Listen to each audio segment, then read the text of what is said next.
அனைவருக்கும் வணக்கம். படிக்கும் மாணவர்களாகிய உங்களுக்கு தான் இந்த வீடியோ. அமைச்சர் அன்பில் மகேஷுடைய மகன் பாருங்கள், தமிழுக்கு பதிலாக ஃப்ரெஞ்சு மொழியை கற்றுக்கிறாரு. திமுக தலைவர்கள் தொடங்கி கவுன்சிலர் மகன் வரை 3 மொழிகளை படிக்கின்றனர்.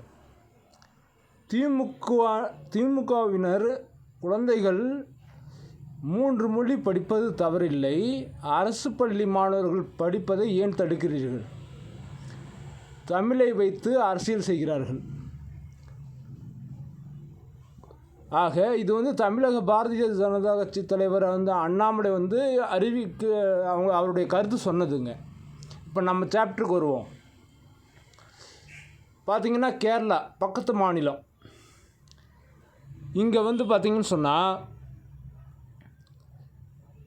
அவங்களுடைய தாய்மொழி முதல்ல மலையாளம், அதுக்கப்புறம் இங்கிலீஷு, அதுக்கப்புறம் ஹிந்தி, 3 மொழி கற்றுக் கொடுக்குறாங்க. இதே பக்கத்தில் பெங்களூரில் பார்த்தீங்கன்னு சொன்னால் பெங்களூரில் ஃபஸ்ட்டு மொழி கன்னடம், அதுக்கப்புறம் இங்கிலீஷ், அதுக்கப்புறம் ஹிந்தி. அதே மாதிரி பக்கத்தில் தெலுங்கானா மாநிலத்தில் பார்த்தீங்கன்னு சொன்னால் முதல் மொழி தெலுங்கு தாய்மொழி, 2வது இங்கிலீஷு, 3வது ஹிந்தி.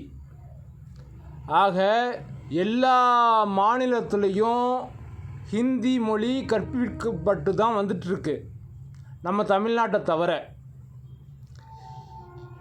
இவங்க தடுத்து நிறுத்திருக்காங்க. அது அவங்களுடைய அரசியல், அது விவகாரம். அது அந்த சாப்டருக்கு நம்ம வரல. நம்ம ஒரு மொழியை கற்றுக்கிட்டா தான் 4 இடத்துல போய் பிழைக்க முடியும். உங்களுக்கு ஹிந்தி மட்டும்தான் நீங்கள் கற்றுக்கணுன்ற அவசியம் இல்லை. கன்னடம் கற்றுக்கோங்க, மலையாளம் கற்றுக்குவாங்க, தெலுங்கு கற்றுக்குவாங்க. ஆக தமிழும் இங்கிலீஷ் மட்டும் வச்சு நீங்கள் வேறு மாநிலங்களில் போய் எந்த ஒரு வேலையும் செய்ய முடியாது. அவங்க என்ன பேசுகிறாங்கன்னு நமக்கு தெரியாது. இப்போ வடக்கில் இருந்து பார்த்திங்கன்னு சொன்னால் ஹிந்திக்காரங்க இங்கே நம்மளை ஆக்கிரமிச்சிட்ருக்காங்க. ஆனால் நமக்கு ஹிந்தி தெரியாததுனால நாம் எங்கேயும் போக முடியல. அதனால் உங்களுக்கு பிடிச்ச மொழி என்னவோ, நீங்கள் எந்த மொழி கற்றுக்கிட்டால் உங்களுக்கு யூஸ்ஃபுல்லாக இருக்குமோ அந்த மொழியை நீங்கள் கற்றுக்கோங்க. அது மலையாளமாக இருக்கலாம், ஹிந்தியாக இருக்கலாம், ஏன் கன்னடமாக கூட இருக்கலாம், தெலுங்காக கூட இருக்கலாம். மெயினாக இங்கிலீஷை உங்களுடைய மொழியை இம்ப்ரூவ் பண்ணுங்கள்.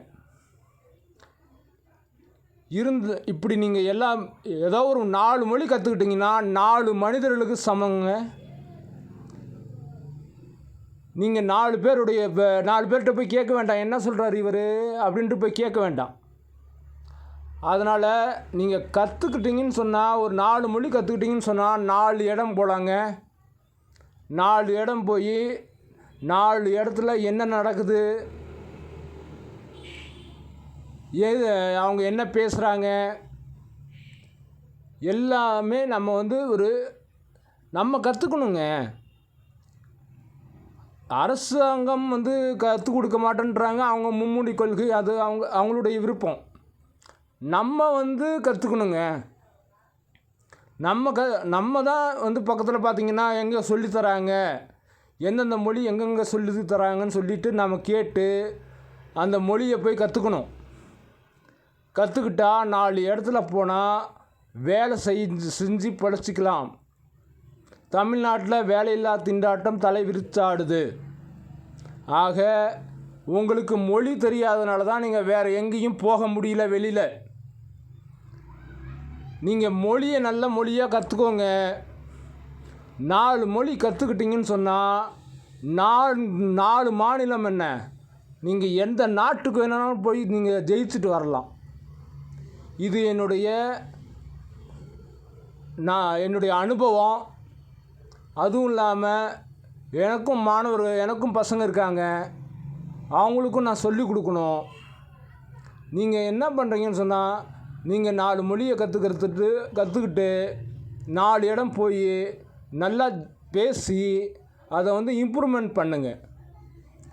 இங்கிலீஷு, ஹிந்தி, மலையாளம், தெலுங்கு, கன்னடம் ஆக உங்களுக்கு என்ன மொழி தெரியுமோ அந்த மொழி எல்லாமே நீங்கள் கற்றுக்கிட்டு இருந்தீங்கன்னு சொன்னால் தான் நீங்கள் மற்ற இடத்துல பிழைக்க முடியும்.